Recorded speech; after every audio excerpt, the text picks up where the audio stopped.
Qui ne voudrait pas d'un château? Imaginez-vous dans votre château, vous sentant comme une véritable princesse Disney. Ça semble être un rêve, n'est-ce pas?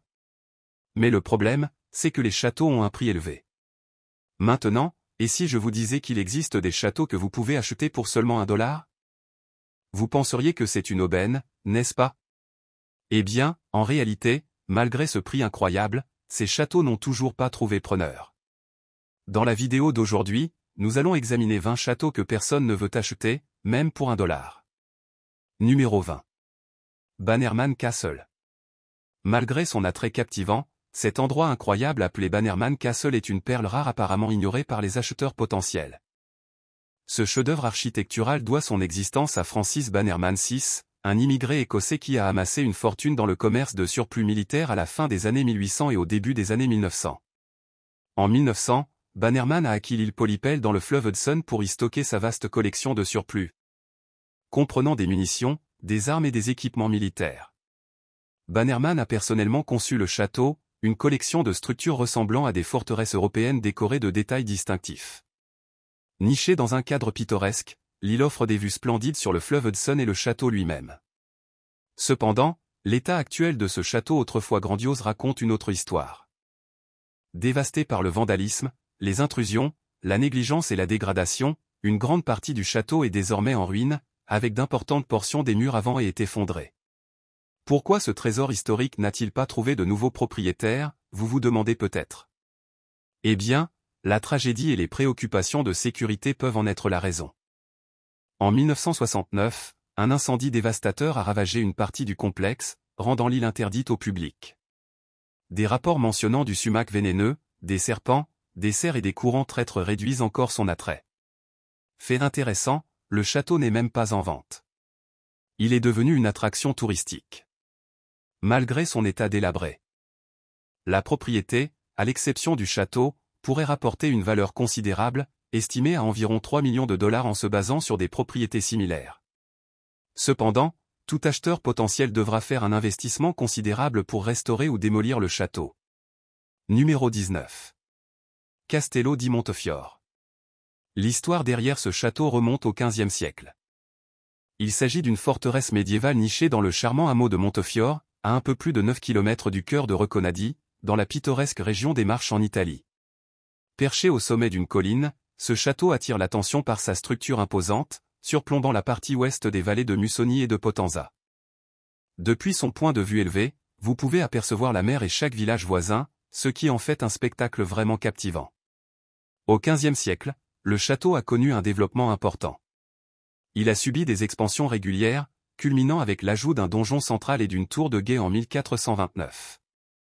Alors que les guerres faisaient rage entre les papes et les seigneuries, les fortifications du château ont été renforcées, atteignant leur apogée en 1445. Cependant, avec l'arrivée du XVIIe siècle, l'importance militaire du château a diminué, et il a progressivement été transformé en un village rural. Les événements tumultueux de la Seconde Guerre mondiale ont laissé le château endommagé, nécessitant une restauration lente et minutieuse dans les années suivantes. À la fin du millénaire, il nécessitait des travaux de restauration substantiels pour renforcer sa stabilité structurelle. Aujourd'hui, le Castello di Montefiore se dresse comme un témoignage de l'histoire, alliant ses origines médiévales aux défis de l'ère moderne. Numéro 18. Charleville Castle. Embarquons pour un voyage dans le comté d'Offaly en Irlande, où une perle architecturale vous attend, le Charleville Castle. Se dressant fièrement dans toute sa splendeur gothique, il est salué par beaucoup comme l'incarnation de ce style architectural dans tout le pays. Les racines du château remontent à 1641. Lorsque la première maison de maître fut construite par Thomas More. Passant entre plusieurs mains au fil des ans, le Charleville Castle a été témoin de nombreuses successions de propriétaires. Mais qu'est-ce qui le distingue? Ce n'est pas seulement un prétendant au titre de plus beau château gothique. C'est aussi un lieu de prédilection pour les passionnés de paranormal. Ce château apparaît fréquemment dans ces célèbres émissions de chasseurs de fantômes où l'on éteint toutes les lumières et où l'on se fait peur comme des adolescents dans un film d'horreur. Mais au-delà des histoires effrayantes, le château possède une riche histoire. Il est situé dans les anciennes forêts d'Irlande, autrefois habitées par les druides. La transformation d'une maison modeste en la structure grandiose que nous voyons aujourd'hui a eu lieu au début du XIXe siècle, lorsque Charles William Barry, comte de Charleville, lui a insufflé le style gothique de la Renaissance. Numéro 17. Castello di Blora. Le Castello di Blora est une forteresse vénérable située dans le pittoresque village perché de Civitella Sessi en Italie. Cette merveille ancienne a des racines remontant à l'époque étrusque, mais sa grandeur a véritablement pris forme au XIe siècle. Bien que les récits de ses origines diffèrent légèrement, on pense que le château a été construit en 1024 par les comtes Baxini. D'autres sources l'attribuent à une autre famille en 1026. Les dates aussi anciennes peuvent être un peu difficiles à établir précisément. Toutefois, ce que l'on sait, c'est qu'au XIVe siècle, le château a subi des transformations. La famille régnante a agrandi la structure pour inclure tout le village. En vous promenant aujourd'hui dans le château, vous pourrez admirer ses éléments médiévaux et ses fortifications toujours intactes. Cependant, au cours des siècles, il a acquis plusieurs embellissements, le transformant en un mélange captivant d'histoire et de styles architecturaux. Du XVIe au XXe siècle, le château a acquis des façades raffinées et des décorations qui ont ajouté à l'apparence générale du bâtiment. Aujourd'hui, le château appartient à un nouveau propriétaire. L'État lui-même. Le Castello di Blora demeure un témoignage de l'attrait durable de l'histoire, offrant aux visiteurs un aperçu du riche tissu du temps. Numéro 16. Tiffany Castle. Avez-vous déjà rêvé de posséder un château luxueux avec une riche histoire? Eh bien, le Tiffany Castle pourrait être votre chance. Le Tiffany Castle est un monument historique situé dans le charmant quartier de Pendleton Heights à Kansas City, aux États-Unis. Ce chef-d'œuvre architectural, construit en 1909, fut la résidence du docteur Flavel Tiffany, un ophtalmologiste. Son inspiration pour ce château de style Tudor provient de la riche tapisserie de ses voyages en Angleterre et en Écosse. Perché fièrement sur les crêtes, le Tiffany Castle offre une vue imprenable sur les bas-fonds de l'Est et le majestueux fleuve Missouri en contrebas. Son architecture Tudor distincte, avec des sols et des toits en béton armé et des murs taillés dans de la pierre solide provenant d'une carrière locale, est un témoignage d'un savoir-faire méticuleux. Couvrant 4200 pieds carrés et atteignant une élévation de 992 pieds, ce château n'est pas seulement une maison. C'est une œuvre d'art architecturale. Le prix de ce chef-d'œuvre a dépassé les $75 000 lors de son achèvement. Au fil des ans, le Tiffany Castle a connu une histoire de propriété variée, ayant été vendu jusqu'à 8 fois. En 2015, il a trouvé un nouveau propriétaire pour $600 000. Ajoutant un nouveau chapitre à son histoire épique. Mais le Tiffany Castle n'est pas seulement un joyau résidentiel. Il fait partie intégrante des traditions festives du quartier, apparaissant de manière significative dans les visites historiques de Noël. Numéro 15.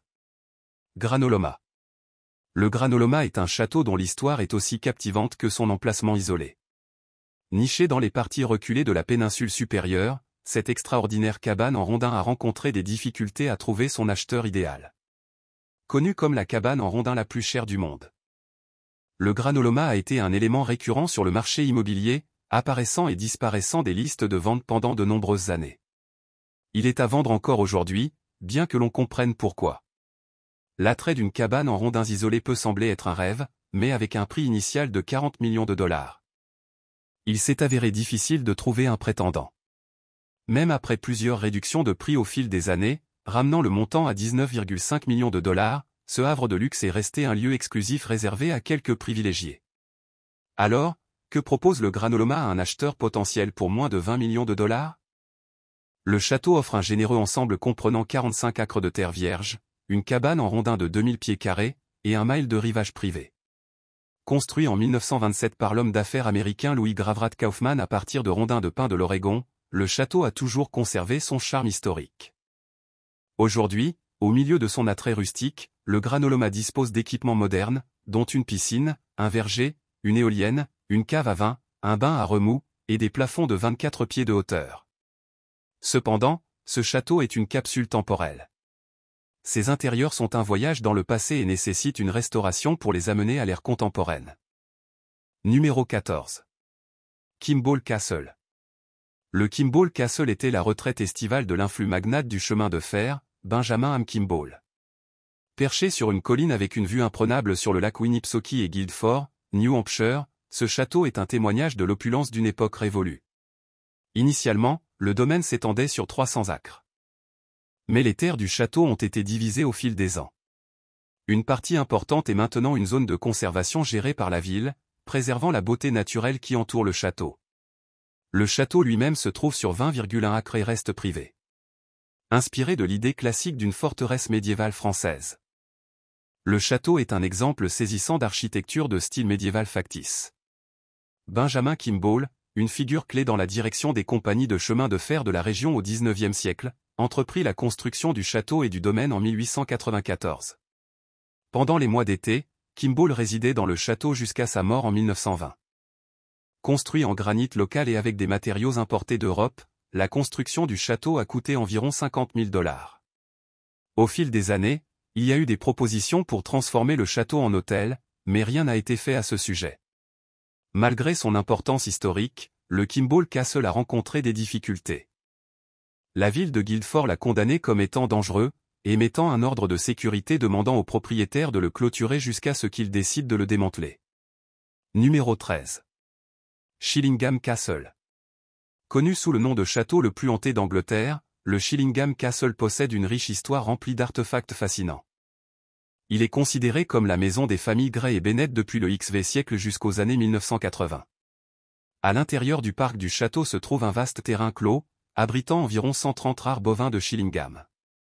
Ces bovins distinctifs ajoutent un charme unique à l'environnement. Le château a une grande importance historique, obtenant une inscription au grade 1 sur la liste du patrimoine. Cette reconnaissance signifie que le château et ses terrains sont soumis à des réglementations strictes pour leur conservation et leur utilisation. Le Shillingham Castle est renommé comme le plus hanté de toute la Grande-Bretagne, avec de nombreuses histoires de fantômes associées à ses donjons et ses chambres de torture. Certains des fantômes sont censés hanter les lieux, dont le garçon bleu qui pleure dans les couloirs, la dame blanche dans le garde-manger, et la solitaire Lady Mary Berkeley. Pour ceux en quête de sensations fortes, le château propose une visite populaire des fantômes, offrant un voyage effrayant à travers son histoire hantée. Numéro 12. Leap Castle. Situé à un peu plus de 3,5 km au nord de la ville de Roscrea, et à un peu plus de 6 km au sud de Birr, en Irlande, Leap Castle détient le titre de château le plus hanté du monde. Avec une histoire qui remonte à des siècles. Ce château a tout vu, des hantises, des histoires de fantômes et des séances de spiritisme qui ajoutent une couche de mystère à ces pierres anciennes. Au cours de son passé tumultueux, Leap Castle a été le témoin d'événements macabres, dont un empoisonnement de masse lors d'une lutte pour le pouvoir au sein du clan O'Carroll. Au fil des années, le château est tombé en ruine, devenant une silhouette hantée de son ancien soi.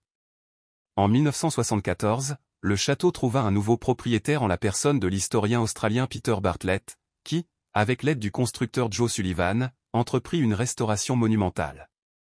Pendant des années, Bartlett et Sullivan se consacrèrent à redonner vie au château, dévoilant ses sombres secrets au passage. L'une de ces révélations fut la fameuse Bloody Chapel, hantée par un prêtre tourmenté. Dans les profondeurs de cette chapelle, une chambre secrète fut découverte, remplie des restes effrayants de squelettes humains. C'était un sinistre cachot qui servait de méthode d'exécution, les prisonniers tombant à travers une trappe sur des pieux en bois, subissant une mort lente et agonisante. Numéro 11. Himeji Castle. Le Himeji Castle est considéré comme le plus grand et le plus visité des châteaux du Japon, alliant non seulement une brillance architecturale mais aussi une dose fascinante de récits effrayants. L'histoire du château commence en 1333, en tant que forteresse perchée sur une colline, évoluant au fil du temps par démantèlement et reconstruction pour devenir le joyau architectural que nous admirons aujourd'hui. Avec 83 pièces, le Himeji Castle est un témoignage de l'excellence japonaise en matière de conception, méritant sa place parmi les meilleurs exemples de l'architecture de l'époque. Imprégné des méthodologies défensives du Japon féodal. Le château a subi une rénovation importante en 1581, ajoutant un donjon à 3 étages à la structure existante. Chaque pierre résonne avec l'histoire d'une époque révolue, montrant la résilience et la créativité de ses bâtisseurs. Ajoutant une touche délicieusement macabre à son charme historique, le Himeji Castle est connu pour sa réputation mystérieuse. Les mois d'été, surtout autour des vacances d'Auban, lorsque les esprits sont censés errer sur Terre, deviennent le cadre idéal pour des histoires de fantômes effrayantes. Le château, avec ses murs imposants et ses coins mystérieux, constitue le décor parfait pour de telles histoires terrifiantes. Parmi ses caractéristiques inquiétantes, on trouve le puits d'Okiku. Un lieu qui a inspiré le roman et le film The Ring. Ce puits, imprégné de sa propre légende effrayante, ajoute une couche supplémentaire de mystère au château de Himeji. Numéro 10. The Castle of Good Hope. Construit à Cape Town, en Afrique du Sud, au XVIIe siècle, ce fort a été officiellement classé site historique en 1936. Ouvrant la voie à sa reconnaissance en tant que trésor architectural mondial après une restauration approfondie dans les années 1980. Aujourd'hui, le Castle of Good Hope ne se contente pas d'être une structure, mais il constitue un témoignage vivant de l'art du XVIIe siècle. Sa conception à 5 côtés, initialement conçue pour se défendre contre la flotte anglaise, est un exemple frappant de la maîtrise architecturale de l'époque. Au-delà de son rôle initial, cette forteresse imposante a joué des rôles transformateurs, servant de prison pendant la guerre des Beurs, 1899 à 1902, puis devenant le quartier général de l'armée sud-africaine dans la région du Cap occidental. Dans son chapitre actuel, le château abrite le Castle Military Museum, un réservoir d'artefacts historiques et de récits. Pourtant, l'attractivité du château va au-delà de son importance historique, s'étendant dans le domaine du surnaturel. Les visiteurs ont rapporté des occurrences étranges, comme des pas fantomatiques résonnant dans les donjons ou des voix mystérieuses errant dans les couloirs. Le plus étrange de tout est la cloche murée, silencieuse depuis des siècles, qui, selon certains, sonne d'elle-même. Numéro 9. Château de Hauska. Le château de Hauska est un château gothique primitif situé dans la région de Liberec, en République tchèque, à seulement 29 miles au nord de Prague. Ce château captivant n'est pas une forteresse médiévale ordinaire. C'est un royaume de merveilles gothiques qui pourrait facilement faire partie du décor d'un film d'horreur. Il y a des chapelles ornées de peintures mystérieuses, des chambres résonnant des récits de chevaliers, et un salon digne de la noblesse médiévale. Mais ce qui distingue le château de Hauska des autres, c'est son histoire effrayante. On dit qu'il a été construit directement au-dessus de l'une des portes de l'enfer. L'objectif était d'empêcher les entités surnaturelles et les démons de s'échapper dans notre monde, les confinant dans les profondeurs du château. Construit à la fin du XIIIe siècle, le château de Hauska se dresse comme un témoignage d'une époque où le surnaturel était lié au tangible.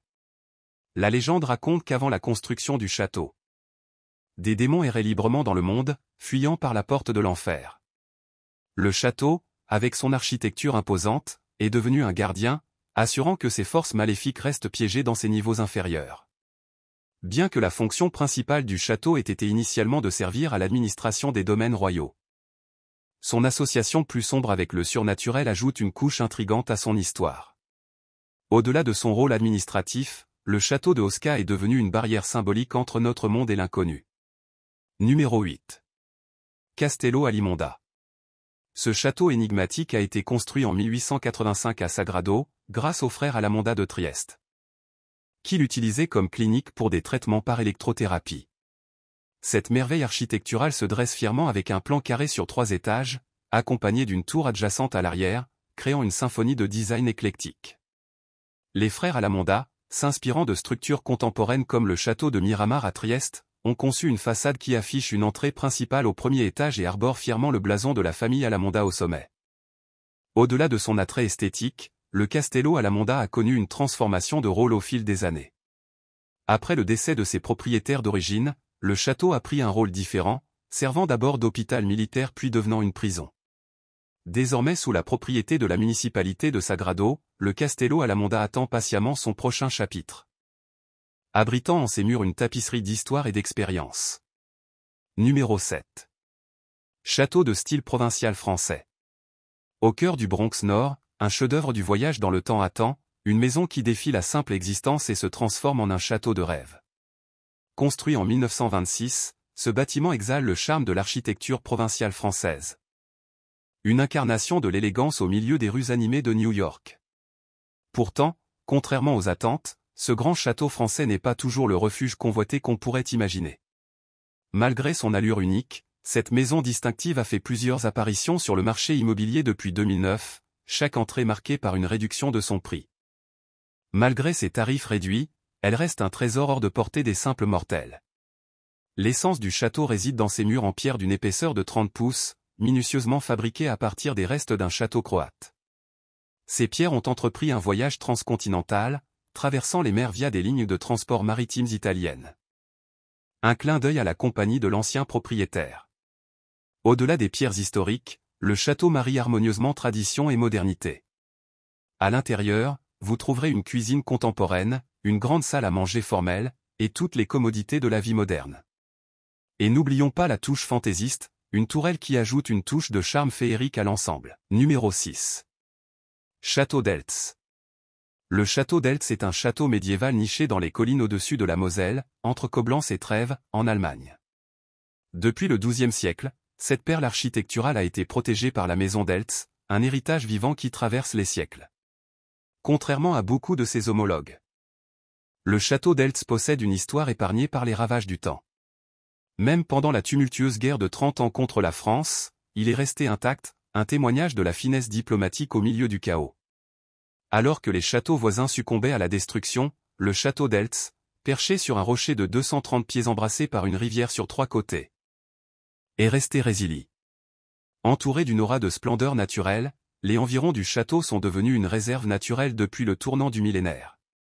Divisé en segments appartenant à différentes branches de la famille Eltz, le château a été stratégiquement positionné pour offrir une vue panoramique sur la vallée et la rivière, jouant un rôle clé dans la liaison des rivières Moselle et Eiffel. Maintenant, c'est l'heure du choix de nos abonnés.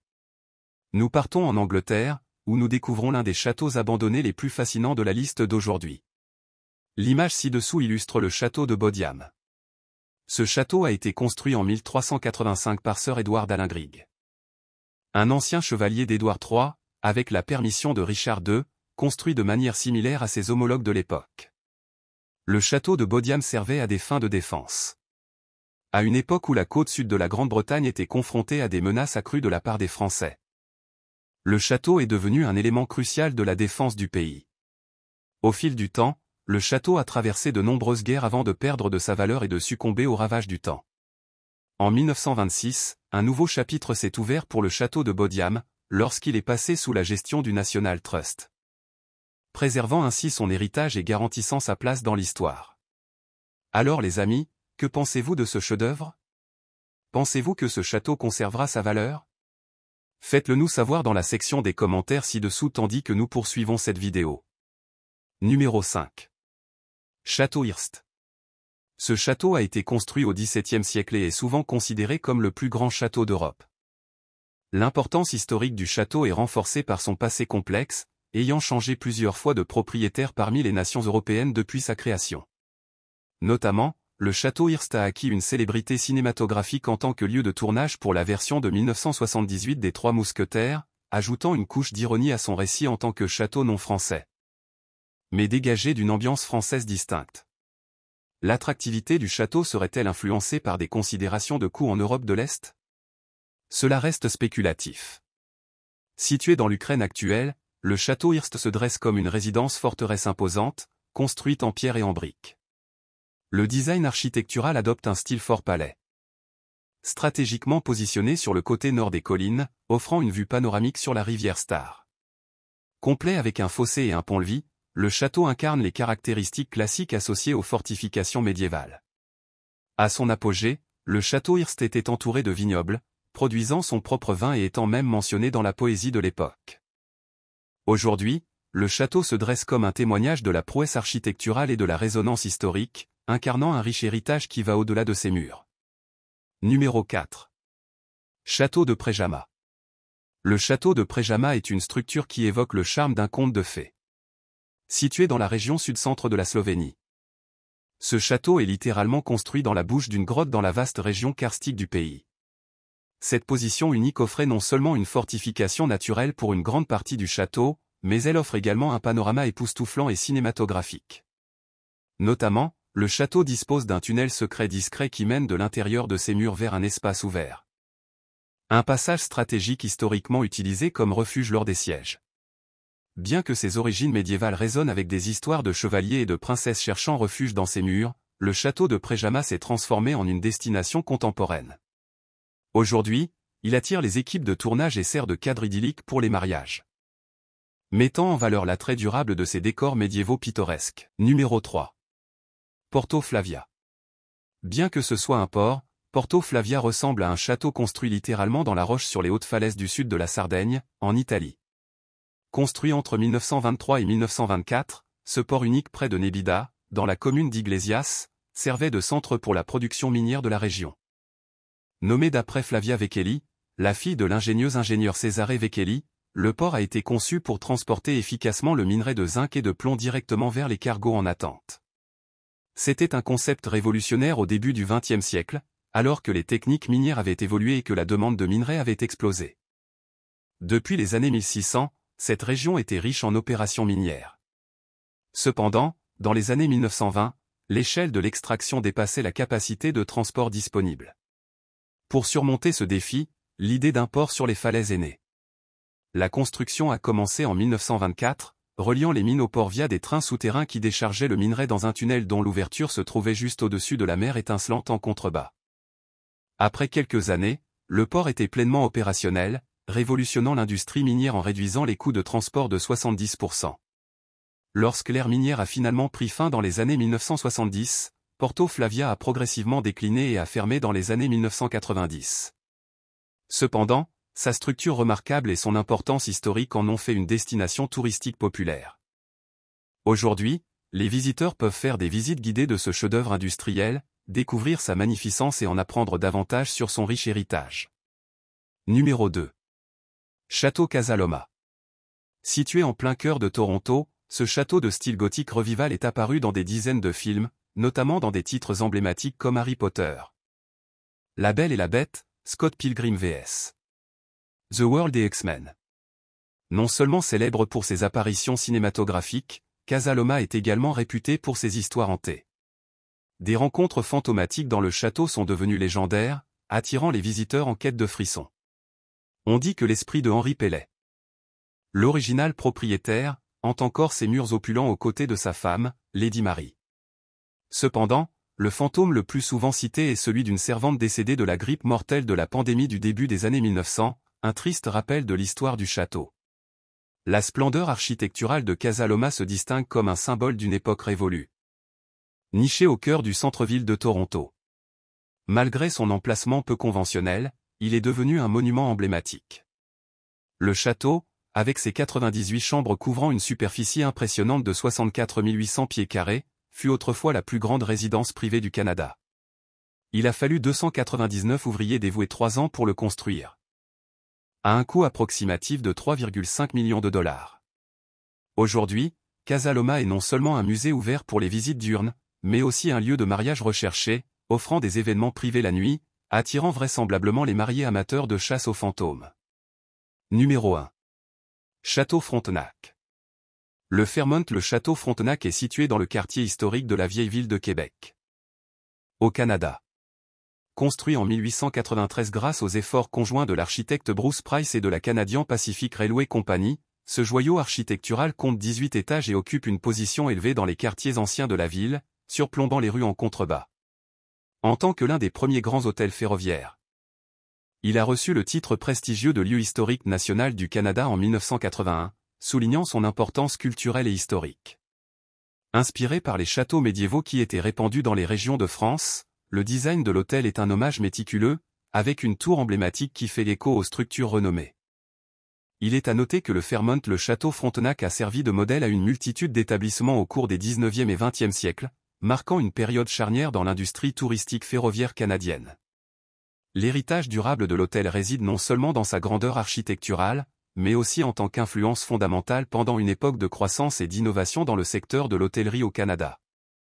Merci d'avoir regardé cette vidéo. À la prochaine.